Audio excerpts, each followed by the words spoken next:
안녕하세요. 쇠칼슘 건강이야기입니다. 오늘은 쇠칼슘의 작용 원리에 대해 설명해 드리면서 쇠칼슘을 마치 만병통치약처럼 생각하시는 오해를 풀어드리려고 해요. 세상에 만병통치약은 없잖아요. 그런데 요즘 쇠칼슘을 찾는 분들 중에도 만병통치약처럼 생각을 하시는 분들이 계시더라고요. 아마도 알아보시던 중에 마치 모든 병이 다 낫는 것처럼 말하는 판매자들이 덜어 있으셨나 보더라고요. 그건 정말 잘못된 거고 그런 분들이 계셨다면 제가 대신 사과드립니다.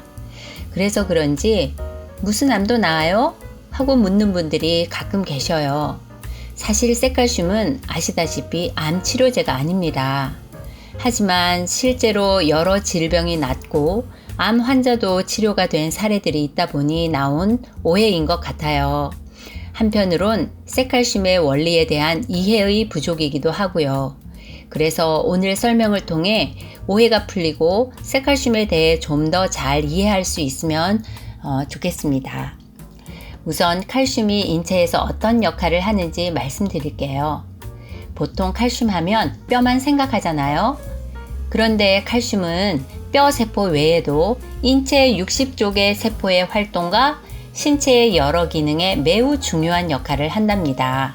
예를 들면 정자와 난자가 수정될 때, 세포 분열을 할 때, DNA 복제와 유전자 정보 전달이 정상적으로 이루어지려면 이온 칼슘이 필요하다는 것 알고 계셨나요? 그리고 세포 간 커뮤니케이션과 신경 시그널 전달과 호르몬 분비를 활성화시켜주고 근육의 수축과 이완에도 작용을 하고요. 무엇보다 체액의 pH를 약 7.4로 조절해서 칼슘 항상성을 유지할 수 있도록 해준답니다. 이외에도 혈액 응고와 인슐린 저항성 감소, 여러 영양소의 대사 작용에 관여하는 등 정말 중요한 역할들을 많이 합니다. 노벨 의학상 후보자였던 월렉 박사가 칼슘과 관련된 질병이 147가지나 된다고 하더니 그 말이 맞는 것 같네요. 바꿔 말하면 칼슘을 잘 공급해주면 147가지 질병을 예방할 수 있겠군요. 하지만 한국인 10명 중 7명은 칼슘 섭취 부족 상태라고 하네요. 그럼 칼슘을 열심히 보충해주면 될까요?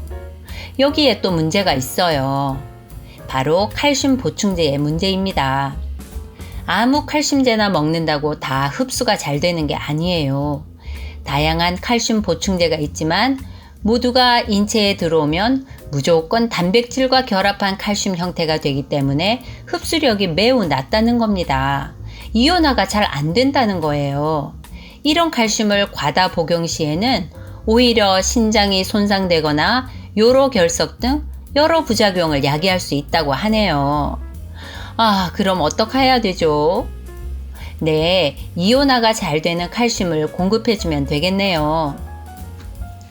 아까 147가지 질병에 관계되는 건 바로 이온 칼슘이거든요. 자, 여기서 쇠칼슘의 원리 들어갑니다. SAC 기술을 적용하여 만든 쇠칼슘 제품은 물과 함께 복용하면 쉽게 이온화 칼슘이 돼서 혈관과 위장벽을 통해 바로 흡수가 된답니다. 여기서 SAC 기술이란 단백질 결합 형태로 존재하는 칼슘의 분자 구조를 느슨하게 해서 몸속에 들어갔을 때 생리적 이온 칼슘으로 쉽게 이온화되도록 만든 기술입니다. 우리가 한 번에 5mg의 쇠칼슘을 500ml 물에 타서 마시잖아요. 이렇게 희석시킨 쇠칼슘 용액은 인체에 무려 이온칼슘 1.25 곱하기 10의 19승계를 한순간에 공급한답니다. 쇠칼슘이 액상화된 이유는 캡슐이나 정제화된 칼슘제를 복용할 때보다 물 섭취량을 증가시켜 혈액량을 증가시키고 혈중 칼슘 레벨을 높이기 위해서입니다. 쇠칼슘은 체내 칼슘 농도를 높여 세포 기능을 정상화시키는 원리입니다. 혈장 속 칼슘은 50%는 이온 칼슘, 45%는 단백질 칼슘, 5%는 무기질 칼슘으로 존재한대요. 이렇게 이온칼슘이 50% 이상 존재할 때 세포를 정상화시키는 기능을 수행할 수 있다고 합니다. 그러니 조금만 레벨이 떨어져도 심장부터 여러 장기의 근육 수축이나 신경 전달, 신호체계 등 우리 몸이 정상적으로 돌아가지 못하게 되니까요. 그래서 부갑상선 호르몬이 이온칼슘 레벨을 맞추려고 우리 뼛속에 저장해뒀던 칼슘을 하루에도 수천 번씩 뺏쓰기 때문에 골다공증이 된다는 거예요. 그렇기 때문에 몸 밖에서 생리적 이온칼슘인 쇠칼슘을 넣어주면 혈장 속의 이온칼슘 농도를 맞춰주게 되고 굳이 뼛속에 저장해둔 칼슘을 뺏쓰지 않아도 되니까 골다공증을 예방할 수 있게 되는 거죠. 그리고 세포가 정상적으로 작동할 수 있게 되니까 손상된 세포들이 회복되기도 하고 면역력이 생기기도 하고요. 제대로 된 이온칼슘을 공급해주다 보니 쇠칼슘을 드신 분들 중에 여러 질병과 증상들이 호전되고 치료가 되는 사례들이 생겨났어요. 적어도 이온칼슘과 관련된 147가지 질병과 증상들이 좋아질 테니 만병통치약처럼 여겨지기도 하겠지요. 하지만 그건 쇠칼슘이 인체를 이루는 가장 기본적인 단위인 세포에 작용하여 근본적인 문제를 해결하는 데서부터 시작되기 때문이에요.